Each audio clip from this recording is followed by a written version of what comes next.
This afternoon, I have a very special guest here. He's a cultural practitioner from Kenya, and I'm going to let him introduce himself and tell us a little bit about what he's been doing. Thank you. Thank you very much, Dr. Muyoka. My name is Elisha Nakali, born in Kenya, western part of Kenya, the people called the Luhya people. And within the Luhya, I come from a clan called the Tiriki people. The Tiriki people are the people who conserve culture. And I was born, my ancestral land is in Kaimosi. My great-grandparents and my grandparents, now my parents, are the people who conserve culture. And my great-grandfather was a musician. And he was also a blacksmith. He used to take artifacts, cultural artifacts, and keep them for educating the community. And so I think what I'm doing is derived from, back to the roots. So from your growing up? From my growing up, at the age of 12, I used to accompany my father and my mom in festival activities. Okay. My mom, she is a good soloist, and I think that's why I got the choral aspect. And my dad was a traditional dancer and player. And I think this is where I'm coming from. And so I am a choreographer, a licensed cultural practitioner, and a percussionist. Interesting. I teach, I train musical African instruments. I do dance patterns, and that's what I do in Kenya. Could you tell us a little bit about your interest in the percussion and in drumming, in African drumming? Yes. My interest, I loved drumming while I was very young. I started playing teens, anything that could come around me and playing. I found myself playing, and I enjoyed the African rhythms, African instruments. I've got a lot of interest and love of our African and the sound, how they sound. And so it started from there. And I can tell you what, at the early age of 15, I'm one of the youngest Kenyan who was nominated to go and represent Kenya in Geneva, Zurich. Wow. We went there and danced Isukuti. Yeah, the Sukuti dance is the Sukuti of the Abaluhya people, which they love, they adore. It is a dance that releases, it's like therapeutic. Yes, and so since then I've journeyed through up to now. God has really helped me, has been very faithful, teaching schools, I know various institutions, representing Kenya in Europe, US, in various festivals and clubs and groups. Most importantly, nurturing of talent, trying to identify and equip our young youth to remember the roots where we come from, with different types of instruments, how they are named, how they are played, and their meaning. Because I realized if we don't do that, then we're going to lose a generation that would not really know where they've come from. So as a teacher and a cultural ambassador, how well do you think our tradition is being preserved, particularly the use of, traditional instruments like the kayamba and the drums, As I told you, when I started music at an early age of 15, and then I went through school, primary school. In school, we were doing music festivals. We went through high school. We went through university. Actually, every year, I can't remember the year I've never participated in African Cultural Festival. And you see here, we are able to converge and get different kind of instruments, right from the Turkana people, right from the Samburu, the Mijikenda people in Mombasa at the coast, and the Swahili.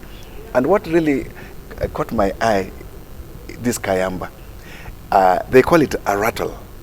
It's a rattle. They call it rattle in English or American style. But in Kenya or the Swahili people, they call it kayamba. Kayamba plays a very important role, especially in choral music, especially when you are doing the African choral music unaccompanied. And accompanied, it means what? Only a cappella voices and accompanied by the African instrument. Rattle plays two roles. One, it keeps the pace or the tempo of the song, depending on the songwriter or the composer, but it really helps to get the tempo of the song.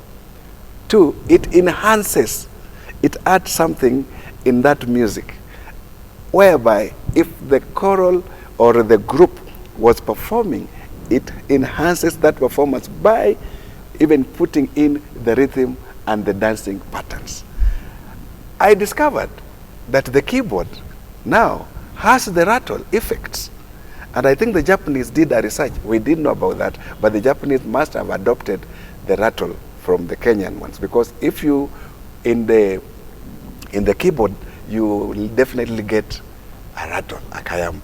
And that's what now many producers in studios are just using to put here and there, and they come, they make a music.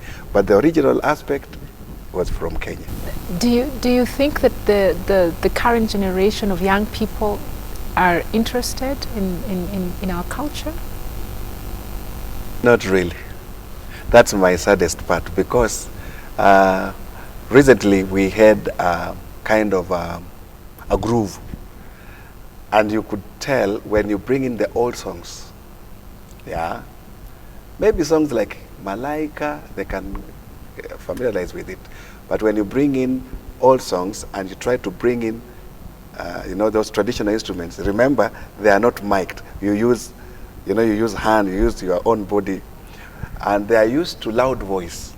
So when you put in the current instrumentation, keyboard or what, and it's loud and amplified, they jump to it. But I won't blame them.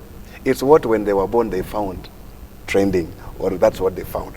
But if we take a step and make sure that in schools and wherever we are, and come up with a campaign, I'm sure they will embrace it. Yeah, I mean, I'm wondering if there's anything we can do, even as a community, as a people, as parents, to try and stir this interest in our young people, to have an interest in our indigenous cultures. Because I think it starts with us adults. I mean, we are the ones that are socializing these young people. That's right, Dr. Mwiwaka, and that's why we have a policy in the Ministry of Culture and Social Services, Cultural and Sports. It's a matter of government making a push so that it is implemented and adapted. One, that we have a cultural day. Two, that we have a cultural week or a cultural, holiday. And I think now in our Kenyan calendar we have a cultural day, that where a Utamaduni Day, where everybody would come in, showcase the kind of foods, the kind of wear, the kind of instruments, and that is good. The government is actually trying to adapt that and implementing it. I hope the more we do it, we'll be able to bring it back. But let me tell you, there's nothing as good as embracing culture. Because our culture is beautiful. It is us. Mm-hmm. It is us. Culture defines who you are. Yeah, absolutely. Yes. Yeah. So today you're going to be showcasing some of your skills with the percussion and the drumming. Thank you. And I'm looking forward to that. The first piece we're going to give you is Swahili people, the rhythm from the Swahili people from the coastal part of Kenya. And this is where the rhythm is derived from the train. We used to have those the steam trains, the colonial trains, steam trains, where they used to go chuk, chuk, chuk, chuk. And we had to get the chakacha people. So the chakacha is kind of the rhythm that the people of coast part of Kenya enjoy. And this is how it goes.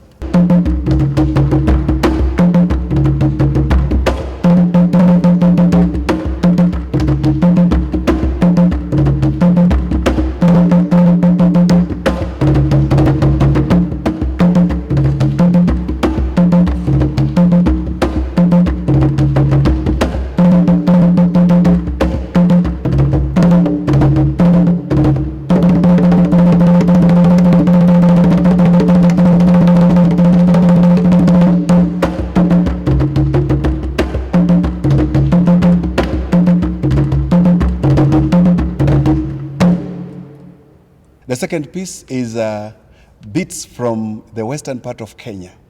Western part of Kenya are people who are jovial, very happy, lovely, and their beats are from the Isukuti drums.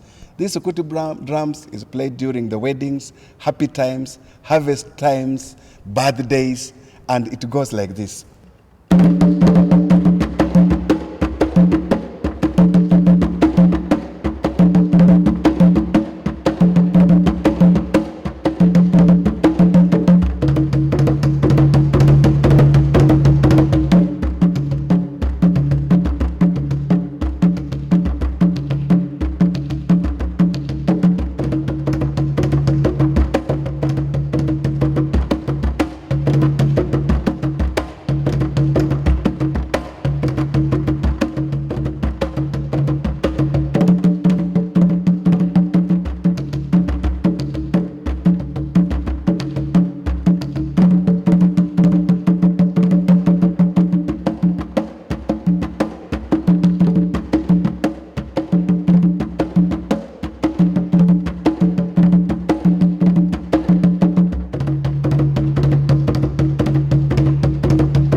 third piece is from the Luo region, people from the lakeside, the Lake Victoria part of Kenya. These are people who are so elegant in doing their things. Songs like Dudu Erobiro, songs like Owalo Walore, and there are people who like doing their things in a style. So they have one of the instruments called Ohangla. That's what it really plays when they're having the festive moods and dances. This is how it goes.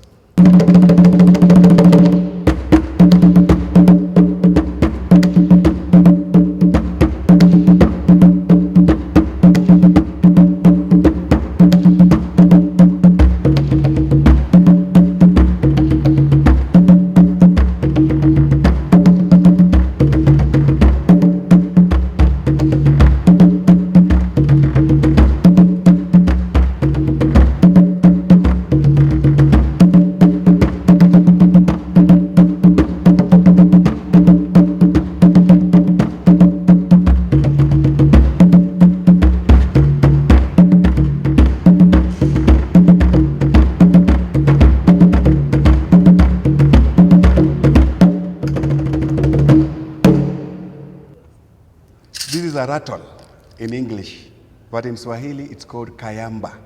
Kayamba plays an important role in music. It's part of the percussive family, and it gives the rhythm so that the choreographer and the dancers can get the pattern. It sounds like this.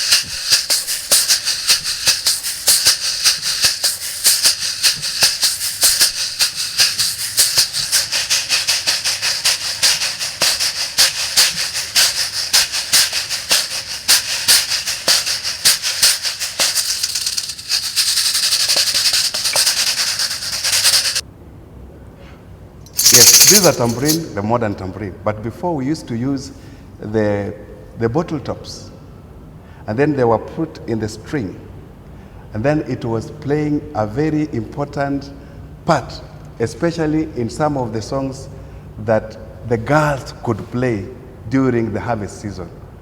And when you put all those bottle tops together, they were bringing a percussive sound that was enhancing the rhythm of the songs as they go, as they chant. And that is that from there it was derived, and then we have a modern tambourine, which is used now in churches, it's used in brass band, it's used in choral music.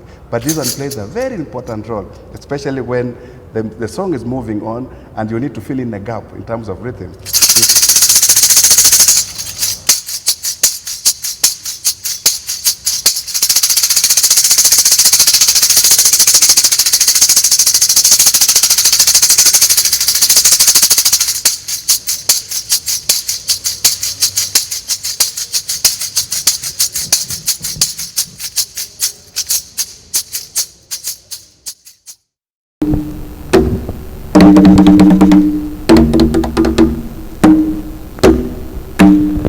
So as you have seen in today's show, our African culture is beautiful, it's vibrant, it's intricate, and I would love to encourage all of us out there, the young people, the elderly, whatever age you are, to engage with your culture, engage with your roots, learn about your African culture, try and learn an instrument, learn how to sing, however way you want to express yourself. We came from a people who are very expressive, and so let's not lose our culture. Let's not go so much to the West that we forget where we came from. Yeah, so I hope you'll take my message. That's my tip for the day, and see you in my next video.